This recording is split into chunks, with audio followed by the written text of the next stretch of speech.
Une délégation du ministère de l'Économie et des Finances a procédé ce 24 octobre 2022 à la présentation du projet de loi de finances gestion 2023 au conseiller du Conseil économique et social. Cet exercice s'inscrit dans le but de permettre à l'institution de faire une étude du dit projet afin d'apporter son avis. Reportage Rutoro Ronjor et Douakako.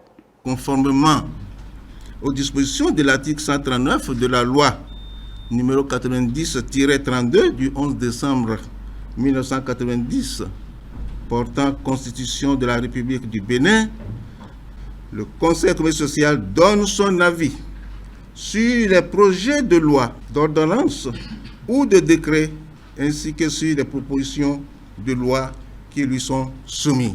C'est pour répondre à cette exigence constitutionnelle que se tient cette audition en plénière du ministère en charge de l'économie et des finances. Sur le tapis, le projet de loi de finances gestion 2023 affecté au haut conseiller de la République pour étude. Cadre d'appui à la construction du projet de loi de finances pour 2023.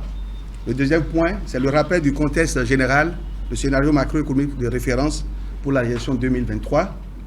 Le troisième point, il s'agira du projet de loi des finances pour 2023 en chiffres, le budget, les opérations de trésorerie. Nous allons rappeler les repères et caractéristiques de la tranche 2023 du programme d'investissement public, PIP 2023-2025. Et enfin, nous allons rappeler quelques mesures fiscales qui ont été prises par le gouvernement pour faciliter quand même l'amélioration du climat des affaires au plan national. Après la présentation des grandes lignes du budget, les échanges se sont déroulés hors micros et caméras. Ce projet de budget gestion 2023 prend en compte plusieurs secteurs et s'équilibre en ressources et en dépenses. Ce projet de budget nous présente les grandes lignes, principalement de toutes les réformes. Avec tout ce que le gouvernement fait jusque-là, le Bénin, contrairement à la sous-région, à d'autres pays de la sous-région, a essayé de maîtriser la croissance. Ça nous a été présenté clairement. Ensuite, les réformes sont prévues, les mesures d'exonération sont prévues. Ce qui m'intéresse principalement, c'est ce qui est prévu par rapport aux industries culturelles.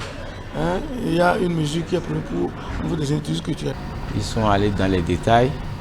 Et nous avons senti un effort de la part du gouvernement. L'effort dans le sens de la mobilisation des ressources, l'effort également dans le sens des investissements, l'appurement des arriérés de salaire. Si le gouvernement peut le faire également, ce serait très bon.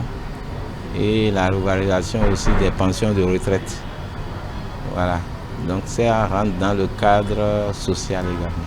Les émissaires du ministère de l'Économie et des Finances ont noté les recommandations faites au cours de cette audition en plénière et vont à leur tour les transmettre au gouvernement pour étude.